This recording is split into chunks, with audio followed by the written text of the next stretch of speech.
Amen. All right, so we're going to start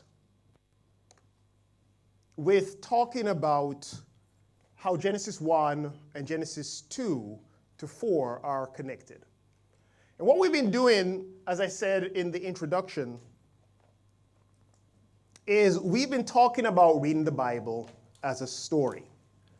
Now, it's important to understand that that doesn't mean that the Bible isn't true. When we say that we're reading the Bible as a story, we're not reading it as a fictional tale. We're not saying that the events in it didn't happen. We're not saying even that it's just a collection of moral stories like Aesop's fables. What we are saying is that Scripture is a unified, coherent story that conveys an important message. And to get this message, we have to know how to read the Bible as a story. Now, the Bible is not a chapter book where someone sat down and started writing Genesis and wrote all the way to Revelation. What we have is a collection of different documents written by different authors over different periods of time in different places, but they're bound together in a unified, coherent story by what I've been calling threads, or we could say themes that run throughout it. And what I've previously used is the analogy of a quilt of different cloths that are stitched together to make one overall pattern. When you step back, you say, oh, that's beautiful. But if you look at it up close, you're like, I don't get it. And so what we're trying to do is to step back to see the whole story. Now, the threads in the biblical story are introduced at the very beginning of the story. And they function like a thread that runs throughout it. It's like if you pull on a thread on the edge of a garment, it pulls the whole thing. You ever had that experience? And so the whole thing hangs together. But what we're trying to do is we start and we talk about the beginning of the story. We want to identify some of these threads at the beginning so that we can follow them through to the rest of the story in order for us to make sense of it. And so what we're going to do in our time today is explore how Genesis 2 to 4 continues a narrative that begins in Genesis 1 and how it functions together with Genesis 1 as the beginning of the biblical story. So if Genesis 1 is Act 1, Scene 1, Genesis 2 is Act 1, Scene 2. And Genesis 3 is Act 1, Scene 3. But we've got to see how those other acts at the beginning hang together with the first one in order to make sense of it. Now, where I want to begin is by looking at how Genesis 1 to 4 fits together with Genesis 1 to 11 as an introduction to the biblical story. And then we're going to briefly recap the story so far in Genesis 1 and see how it connects with Genesis 2. All right. So, in the beginning, we know this, God created the heavens and the earth. So, what we start with in the beginning is the pre-creation state. This is a state of chaos. It's a state of non-order before order. And there are three problems in this pre-creation state that God has got to fix in order for him to create order. So, let's see. I'm trying to get the laser pointer here going, but it's not cooperating. So I'm going to do, unfortunately, here we go. So what we have are, firstly, the fact that the earth is tohu and vohu, meaning wild and waste. And that really means, in the way that the language is used in the Bible, that what we have is something that's formless and empty. It's a desert. The next problem is that we've got darkness. And the third problem is that we've got these deep waters. Now, human beings cannot exist in desert or darkness or deep waters. And so God has got to order this unordered state in order for us to have life that thrives. And so what we have in Genesis 1 is a movement from non-order to a state of order. And this is very different than how we tend to think of creation. I'm not going to spend a lot of time here. You can look at the previous two series, Reading the Bible as a Story 1 and 2. But the idea is we tend to think of creation as movement from no thing to something, but for the ancients, they thought of it as movement from non-order to order. And so what God is doing is he's moving us from a state of chaos to a state of cosmos. Cosmos is a Greek word for order. And so what God does is he creates a ordered cosmos. And this looks very different than how we tend to think of the world. And what we've talked a lot about is the fact that we got to enter their world to see things as they saw it. And so we can't come at Genesis 1 thinking about it with our scientific understanding of the world. They didn't have that. We have to understand the text as they did. And so what God does is that on day 1, he creates light. God creates light on day 1 because he's dealing with the darkness.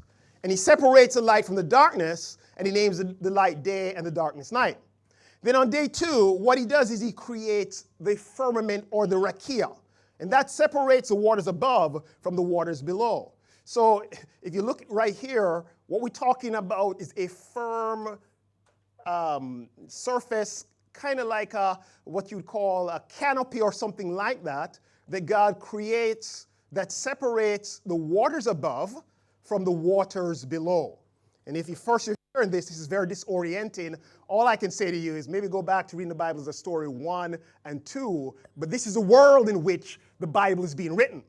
And then the next thing is that God does, he gathers the waters below together, which allows the dry land to emerge, and he creates plants, seeds, and fruit, and trees on the land.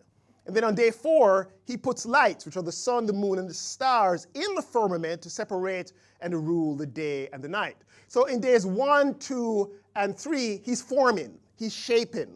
And then from day 4 onwards, what God is doing is filling. Because remember, we start out with a formless and empty world. And then on day 5, he fills the waters below with living creatures, and he makes birds to fly across the firmament above the earth. And then day 6, God fills the earth with living creatures, and humankind is made in his image to rule over the earth. So days 4 to 6, we see clearly God is now filling the spaces that he has formed. So God in Genesis 1 is showing us that the pre-creation chaos is transformed into the ordered reality of the cosmos. And this is what the creation is. It's a movement from chaos, which is non-order, to cosmos or order. So on days 1 to 3, what we have is God separates light from darkness, and that's really talking about time. And then he separates the waters by the firmament, and that creates the heavens. And then he gathers the waters below, and that creates the seas and the earth. That's the forming. And then in days 4 to 6, he fills what he's formed. First, he fills the heavens with the sun, moon, and the stars to rule the time. And then he fills the waters above with birds and the fish in the seas below. And then the land he fills with humans and land creatures on the earth. So, just to make sure that we're oriented, I'm going over this a little bit so we can follow. So we start with chaos, which is a pre-created, primordial, unordered state. And that consists of desert and darkness and deep waters, or the abyss, which man cannot live in. Okay? So what God does, he deals with these problems first he deals with darkness by creating light. And then he deals with the deep waters by separating the waters into the waters above and the waters below. And he gathers the waters below so the earth and land can emerge. And he deals with the desert by making the earth or the land, that word eretz really means land, not our blue ball planet that we tend to think of. And he makes that fertile, the land, and he produces vegetation and he fills it with living creatures, including humankind. But it's important to understand that even though God deals with the chaos and creates an ordered world, the cosmos, the desert, darkness, and deep waters are contained, but not removed in God's cosmos. What I mean by that is, we know from Revelation 21 that it's not until we get to the end of the biblical story that there is no longer any sea. So God separates the waters so that you have dry land, but the sea remains, and the sea is chaos. So there is in the world that God has created still some chaos. And then we know that God, yes, he does put vegetation on the land, but we know that desert remains. And it's not until we get to Revelation 22 that the Garden of Eden is restored and fills the whole earth. And no longer is there any curse, which is related to the curse on the land. And finally, it's not until Revelation 22 that we're told that there will be no more night. Because before, God says, yes, I'm separating the light from the darkness, but the darkness remains, and it's called night. So this tells us that God, even though he has ordered the world, he's not quite finished yet. There is still some chaos that remains to be dealt with. Are you guys with me? All right. So, having created this good ordered world, God creates humans. And he puts them in this good ordered world. And we're told that in Genesis 1, then God said, let us make humankind in our image, after our likeness, so they may rule over the fish of the sea and the birds of the air, over the cattle, and over all the earth, and over all the creatures that move on the earth. So humans are made in God's image, notice, to rule over all the living creatures and over the earth. And so we're told God created humankind in his own image. In the image of God he created them. Male and female he created them. God blessed them and said to them, be fruitful and multiply. Fill the earth and subdue it. Notice that word, subdue it. The idea that it needs to be subdued means that there's something that is not yet under control. Are you with me? And he says, rule over the fish of the sea and the birds of the air and every creature that moves on the ground. So humans are to partner with God in ruling over and subduing the earth. And so humans being made in the image of God means two things. That word image in Hebrew is selem. And firstly, it's used to represent a statue of God, because an image was a statue of a king that would be put in the far places of his realm to tell people, as I've been saying, me are the Don Dada. In other words, I'm in charge. And so what God is doing by putting humankind as his image in the world is he is making humankind his statue throughout all of creation, so people will know that God is in charge. We are his living statues. But secondly, that word Salem is also used to refer to idols that people would put in the temple or the shrine of their gods to indicate the god's presence. And they would have these rituals that would open up the mouths and the ears of the gods. So they understood it, their gods would be in the heavens or in the underworld or wherever it was, but that the god was represented and his living presence would enter into these statues, and so these statues mediate the presence of the god. And so what God is doing by putting humans in the world is we are his little cult idols that he's putting into his temple. And we are, by that means, to mediate the presence of God. But unlike the other idols, we actually move. We actually do speak. We actually do hear. And so we are the image of God. So God puts human beings in the world to rule as his images and as his cult idols in his cosmic temple. Where do we get this idea of a cosmic temple from? Well, we've talked about the first 6 days. We've not talked about day 7. Day 7 is really the climax of the story. 7 in the Hebrew conception is perfection or completion.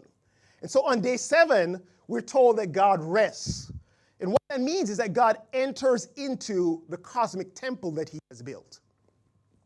Because on day 1, he creates light. Day 2, the sky or heavens. Day 3, land. Day 4, the sun, moon, and stars. Day 5, birds and fish. Day 6, humans and land animals.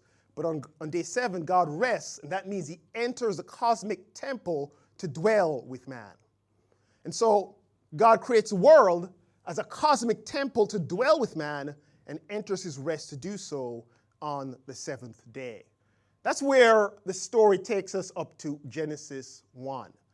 And then we get to, and what's happening here at the end on day 7 is that both the image, the Selem, the man, is in the temple as a cult idol, but the reality is also in there.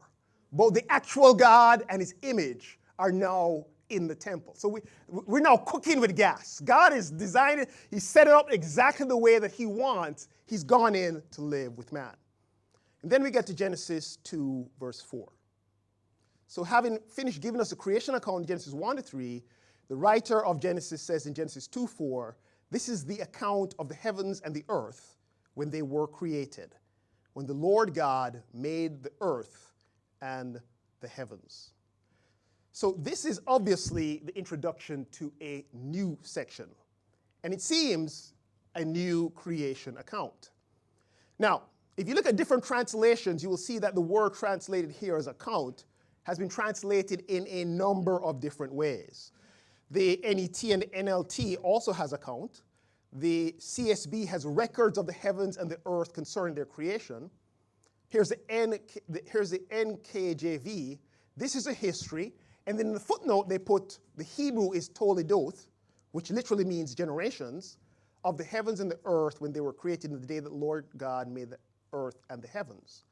And then in the ESV, these are the generations of the heavens and the earth when they were created in the day that the Lord God made the earth and the heavens. The NRSV also has generations. So this word, Toledoth, is actually an important word for understanding the structure of the book of Genesis. That word means descendants, successors, or generations. And the writer of Genesis uses it in the phrase, these are the generations of X, 11 times throughout the book of Genesis to divide the book into 10 sections. And so what it is a literary marker, which tells us where one section of the book ends and another begins, and how the different sections relate to each other. So here are the 10 sections. And though it's 11 times used, it's 10 sections because there is a doubling up I can't remember now. There's another slide which will show it. But there are 10 sections, even though there are 11 headings. So these are the generations of is used as headings to mark the beginnings of 10 sections, and each heading concentrates on what comes forth from the object or person named. So we start with these are the generations of the heavens and the earth. And then we move on to these are generations of Adam, and it goes down, Noah, etc., etc. And the way it works is that these are the generations of the heavens and the earth introduces a section which deals with what comes from the heavens and the earth. So in other words, first we start out with God creating the heavens and the earth. And then at the end of that, we're told, this is what came out of the heavens and the earth. And then we move to a section that deals with mankind, because mankind came out of God's creation of the heavens and the earth. But you notice what God is doing is he's narrowing down. So he starts with heavens and earth, birds and all kind of thing. But then he zooms in now, and he goes to on the earth, but not just on the earth, he's going only to humankind. That's his focus. And then the next thing that he does is after he tells us about, humankind or Adam, the next marker we have is these are the generations of Adam or humankind. This is what came out of Adam. But where do we go? We go to Noah. Of all the wicked people on the earth, God says, I'm going to focus on Noah because Noah is my hope here. And what God keeps doing is he keeps zooming in from section to section, narrowing it down as the population expands to one person or one thing that he wants to focus on. This is how these 11 sections work in the book of Genesis. So, we know how this works. This is an image from Google Earth. And you know how zooming in works, right? You start out and you say, well, let's start talking about the universe. But you know what? We want to focus in on that blue ball planet called the Earth. So we zoom in on the Earth. And then you say, let's look at North America. So you know how it is, you pinch it out, and you go down to, North America. And then you say, well, let's look at the Caribbean. And you zoom in on the Caribbean, and then you say, you know what? Jamaica is where we really want to focus. And you focus in on Jamaica, and you say, you know what? we're going to focus in on Kingston. And then you zoom in somewhere, you say, you know where I want to go? I want to go to UWI. And then you zoom in on UWI, you say, you know what, I need to go to the Faculty of Medical Sciences. And then you zoom in on that, and you're right here because this is where your focus is. That's what's happening in Genesis. I hope you're with me. Yes. And I would even say that when we follow what God does through the entire Bible, he continues zooming in until he gets to one man. Who is that one man? We go to Abram first. That's right, Gregory. But the entire Bible takes us to Jesus. That's what God is doing. And so we have to understand how these texts operate. So, if that's how this is generations of works in Genesis, what does that tell us about how Genesis 1 and 2 fit together? Right here, you're looking at a literary structure, which basically says before the 10 sections is the creation of the cosmos, and then at the end, we have Joseph's story, so we have 12 sections. And we narrow down the story, and we're going somewhere. But the real question is, how does Genesis 1 and 2 fit together? I think we've lost our HDMI somehow. Yeah, I think we're going back and forth. Is that a cable thing? Anyway. So, if you read Genesis 1, you will immediately have some questions when you get to Genesis 2. Because you think, in Genesis 1, God created plants on day 3. But then, in Genesis 2, it begins by saying there's no plant that had yet sprung up. You ever noticed that before? Or, according to Genesis 1, vegetation came into being on the 3rd day, but humans are formed on day 6. In Genesis 2, we find that humans are created when neither wild plants nor grains were growing on the earth. So it's only like the humans come before the plants in Genesis 2. And then in Genesis 1, God creates man on day 6. So the question we may ask is, how come we're being told again about the formation of man in Genesis 2 with a different story? In Genesis 1, animals are created and then humans. But in Genesis 2, we have humans, then animals. I don't know if you ever noticed this kind of stuff. Now, most Bible readers will recognize that Genesis 2 is a second creation story to Genesis 1. But the real question is, how are these two creation stories intended to function together? Now, the reason why I went through all of that Toledo thing, some of you think, oh, what all of this thing, Courtney? Yeah, here's the reason why I did that. That's the literary structure of the book. And understanding the literary structure helps us to understand how Genesis 1 and Genesis 2 are connected together. So Genesis 1 tells us about the creation of the heavens and the earth. But in Genesis 2:4, we're told these are the generations of the heavens and the earth. And based on how we've seen this formula is used as a heading that introduces a next section, which next section then focus in on one particular aspect of all the things from that previous section, this is telling us that what we're reading in Genesis 2 is a narrowing from where we started in Genesis 1. Are you guys with me? All right. So, I know you're not completely with me, but try and stay with me. So, the question is, how are humans being generated by the heavens and the earth?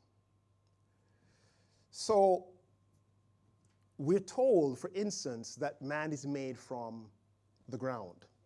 And so, in that sense, man is a product of the earth. And now, based on how the Toledo formula is used throughout Genesis, this next section is going to focus in on the earth, but not just on the earth, but on the earth's offspring, which is humankind.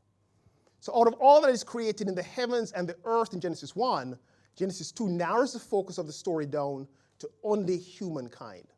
And so traditionally, Genesis 2 is understood as being focused on the creation of man, whereas Genesis 1 gives us a panoramic view of creation of heaven and earth. Okay, so in his book, How to Read Genesis, I think is very helpful in processing the transition from Genesis 1 to Genesis 2. He says what we have are two accounts from two different perspectives. One is cosmic, and that means it has to do with the cosmos. It has to do with all of heaven and earth. And the other is focused on the creation of human beings. The first account majestically narrates God's creation of the whole of reality. The second creation account underlies the importance of humanity by telling the story again, and this time from a human point of view. So the first account is a more distant, wide-shot perspective, or account of the creation of everything. Whereas the second account is a more personal, up-close account of the creation of human beings. So in Genesis 2, we have a narrowing of the zoom lens to focus in on one aspect of creation, humankind. But I want you to notice that Tremper Longman right here is assuming that Genesis 2 is a retelling of one aspect of the creation account in Genesis 1. But another way of explaining the two accounts is to say that Genesis 1 tells us the cosmic story of the creation of everything, but Genesis 2 focuses in on the creation of humankind. But Genesis 2 is not a retelling of one aspect of Genesis 1, but a sequel or a development to it.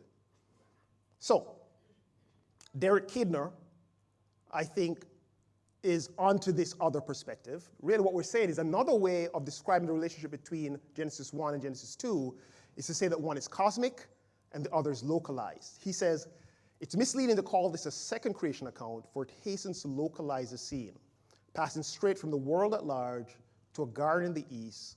All that follows is played out on this narrow stage. So in Genesis 2, we're narrowing the focus to a particular space on the earth or land where a story will unfold that is focused on humans in a garden. Okay, so to break it down, Genesis 1 and Genesis 2 fit together because what they are two ways of looking at the creation. One starts with the big picture of God creating everything. That's Genesis 1. And then in Genesis 2, God narrows in the focus and he looks on the earth and he's looking at humankind, which is his focus. But within that explanation of the two creation accounts, there are two ways that we can look at how they function. One is we can think that Genesis 2 is merely elaborating on day 6 in Genesis 1. So in day 6, which tells us that God created mankind, some people think that what we see in Genesis 2 is we're going back to day 6, and we're elaborating on that.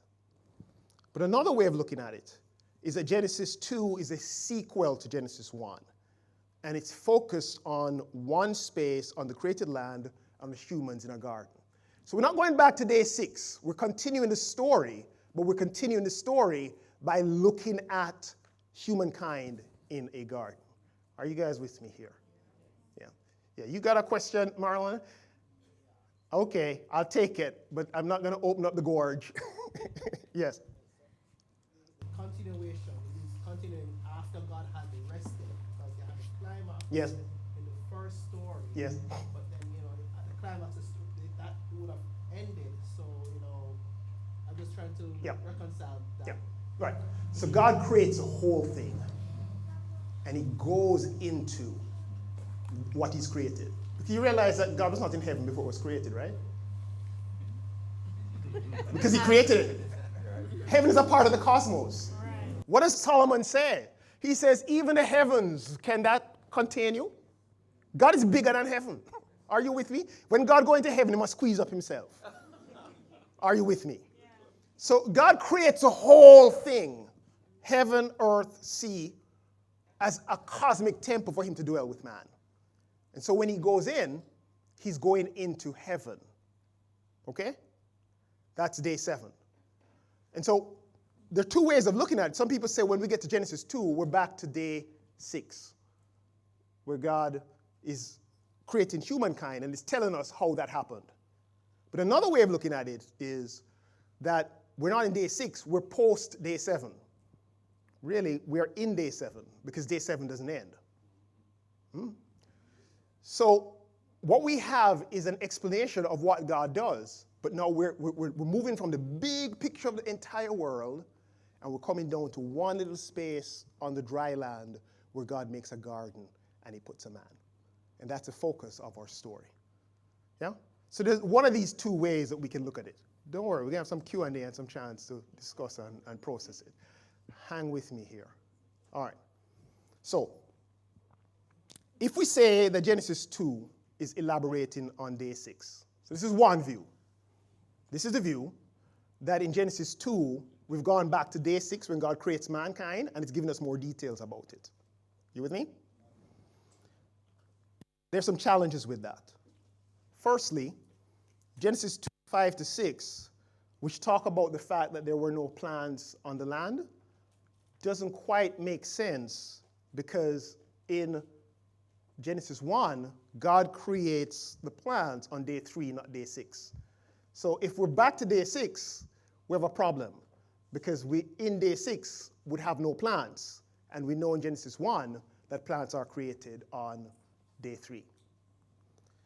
Secondly, in Genesis 1, the animals are created and then mankind.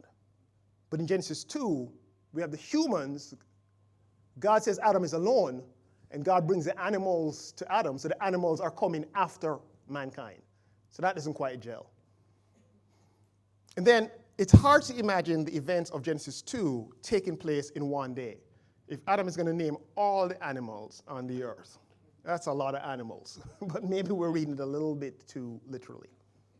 But here's the most important reason why I think that we may have a problem if we think that day 6 of Genesis 1 is being elaborated on in Genesis 2, is the fact of the literal structure, which I spent some time trying to explain earlier.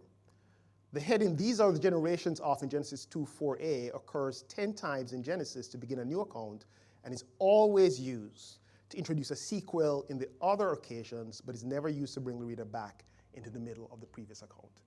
So the way that heading that starts Genesis 2 functions is, it is never taking you back. It's taking you forward by showing you what comes out of what it just told you and focus in narrowly on one aspect of it. You guys with me? All right, don't worry. We'll have a chance to process some more. Now, if we take the next route, which is that Genesis 2 is not going back and elaborating on day 6 of Genesis 1, but is a sequel to it, then it would mean, possibly, that in Genesis 1:26, when God created humankind, he created humans. And that what we find in Genesis 2 is a specific human that God takes and puts in the garden as a priest to represent all the others. And that would mean that there may be other people made in the image of God in Genesis 2 and 4, and not just Adam and Eve and their family. And that could explain where Cain's wife comes from in Genesis 4:17. You ever wonder that? Yes. You're going along, and you get to Genesis 4:17, and you say, Cain, made love to his wife, and you're like, him have a wife? And but wait, where she come from? And then, the next thing we're told is that when he messes up and he kills his brother, and God says, I'm putting you out of Eden, he says, whoever finds me will kill me. Who is he talking about? It's not Adam and Eve, because he's been sent away from them. And it could even explain the fact that he's building a city. Who is he building a city for? I think a city is about more than him and his wife and his kid named Enoch. And by the way, city means a walled enclosure. Who is he building the walls from? Animals? Maybe. But I think it's people, based on the context. And then the plants in Genesis 2:5-6 could refer to cultivated plants versus general vegetation that was available to gatherers. And so, and I'll show you this in a second, the language that is used to describe the plants may indicate that we're talking about a special kind of plants. So God creates plants that just grow up out in the bush on day 3 of Genesis 1. But when we get to Genesis 2, what he's talking about is the fact that we don't yet have any agriculture. We don't yet have any cultivated plants. And the reason it says that doesn't happen is, one, there's no rain, but secondly, there's no man to till the ground. Because bush can grow out there, so. But to grow cultivated things that we eat, that requires man's input. Man is a partner with God in order to produce it. And so what we could be seeing in Genesis 2 is that verse 2:5-6 is describing the unordered land. In the same way that Genesis 1-2 Genesis 1 described the unordered cosmos. So we start with everything unordered. And God creates everything. They're on the land, but there's still more ordering to do on the land. And so when it zooms in, we're dealing with the unordered terrestrial world. So, is Genesis 1 a sequel to Genesis 2 a sequel to Genesis 1? Well, the implications, I think, are significant for how we interpret Genesis 2-4, the Adam and Eve and the Cain and Abel story. So, what we're saying is, if Genesis 2 is a sequel to Genesis 1, in Genesis 1, we begin with non-order in the larger cosmos. But in Genesis 2, we begin with non-order in the terrestrial realm. That means on the land, or earth. And so Genesis 2 is not another cosmic creation story to be read alongside Genesis 1, but Genesis 2 focuses in on a particular spot of the already created dry land. And Genesis 1 portrays the entire cosmos as sacred space, but Genesis 3 portrays one particular space within the cosmos as God's special dwelling place. And Genesis 1 describes the creation and vocation of humanity as a whole. All of us are supposed to be the image of God. But in Genesis 2, what is described is God's appointment of one particular human family to serve as priests, to oversee a special sacred place where heaven and earth meet.